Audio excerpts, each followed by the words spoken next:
Let's talk about uniform circular motion. What's uniform in uniform circular motion? If I'm going in a circle, what is it that's uniform? Anybody? Distance from the center. What's that? Distance from the center. The radius. Exactly. That stays constant. What else? Acceleration. The acceleration vector, I know, points perpendicular to the velocity vector. Is that acceleration vector staying the same? Same. Remember, a vector has magnitude and direction. The magnitude staying the same, but the direction is not.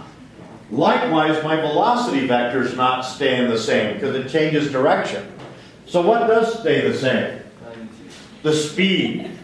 Yeah, that's all we mean when we say uniform circular motion. We mean hit the cruise control and go around a circle. Now, in those special cases, we know that the velocity vector stays tangent to the circle and is always the same length. We know that the acceleration is always 90 degrees to the velocity, which happens to point towards the center of the circle. And this is the piece that we haven't covered yet. How big is that acceleration? Now, the first person to tackle this is Galileo, our genius, and he did it with a derivation that is so beautiful that it just makes me weep when I see it. Perhaps it will make you weep as well. Let me just show you what he did. He said if you're going around in a circle, your velocity vector changes. It doesn't change length, but it changes direction.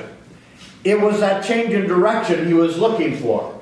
So he took the initial velocity and the final velocity and put them tail to tail.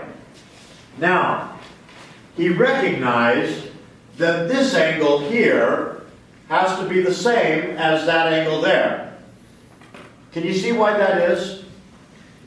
Let's say that you're, this is just a dumb example, but let's say that you're an architecture major and you've got a T-squared, okay? And it's the 10th day of a 10-day project. You've been working on it like crazy. You've been building this great big complex of buildings, and your roommate steps on it, ruins it. Okay, so you go after your roommate. Now, if this vertical part of the T-squared goes 30 degrees from the vertical, then the horizontal part of the T-squared is going to go 30 degrees down from the horizontal. If that doesn't speak to you, think of the Grim Reaper. Okay? These two angles have to be the same. Now, what Galileo was looking for was this vector here, the change in velocity that happens in a time interval delta t. And here's where he was ingenious. He looked at this little curve, this little arc right here, and that arc is how far you've traveled in a time delta t. That's how fast you're going, how many meters you go per second, that's how many seconds. And he said, this triangle is similar to that triangle. Now, most of us wouldn't have made that connection because we'd say, doofus, that's not a triangle, that's a curve. But our friend Galileo was brighter than that. And he said, sure, it looks like a curve now, but what if you take a very, very small delta t?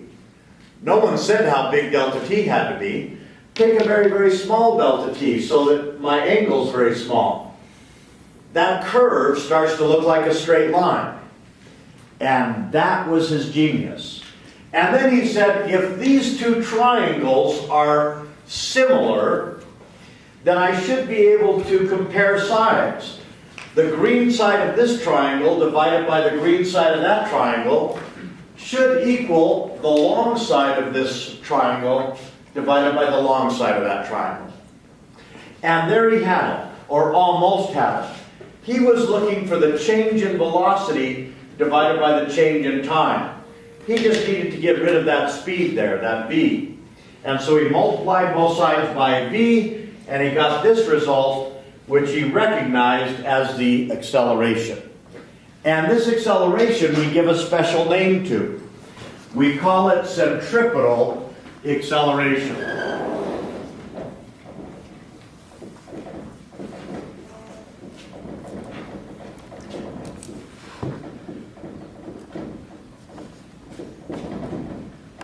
And he found that it was v squared over r. Now, centripetal is a Greek word for center seeking. And this is the acceleration that points towards the center of the circle when you go around it at constant speed. Now, that's Galileo's derivation. I have a derivation that's a little more loose, a little bit less mathematical. Suppose that we have some object going around in a circle. And I want to know what the acceleration is at that dot. Well, what I could do is I could take the velocity vector a half second before and the velocity vector a half second after the object is at the dot. Now, those two vectors are the same length, but they're not the same vector. They're not pointing the same direction. And I can see how different they are by putting them tail to tail. The change is what I have to add. There's the plus sign to turn the earlier velocity into the later velocity. Now, that change happened in 1 second. And so that means that is the acceleration, the average acceleration at that dot. Okay? That's what acceleration is. How much the velocity vector changes in 1 unit of time, 1 second. Now, what if instead of going 30 miles an hour, I go 60 miles an hour? What has to change about this picture? Well, the arrows have to get twice as long, but what else? What else? They go farther. Yeah, if I'm looking for a half second before and a half second after, they have to be twice as far away from the dot. So instead of this picture, I've got that picture. Okay? The vectors are twice as long and twice as far away from the dot. When I look at the change in velocity, I get a much bigger change than I had before. And indeed, if I'm careful with my PowerPoint, what I find is that it's 4 times bigger. So you see, twice the speed, I get 4 times the acceleration. And that's what this formula says.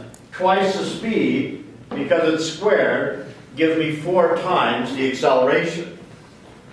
Now if I look at a smaller circle, a circle with half the radius, and I'm still going at the same speed of 30 miles an hour, well, the arrows are the same length, but the change in velocity from this arrow to that arrow is more severe than the change from this arrow to that arrow. It's on a more aggressive curve.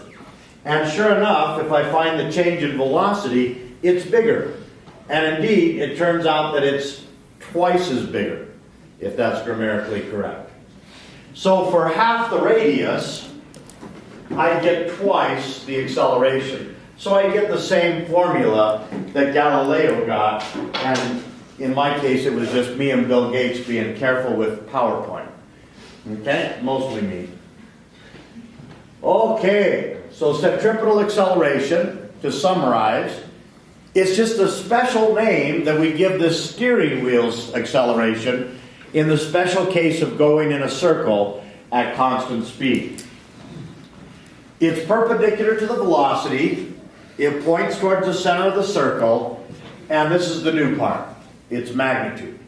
That formula will be on the front page of the midterm. You'll use that formula in all 3 of your homework problems for the weekend, and that's the only new piece.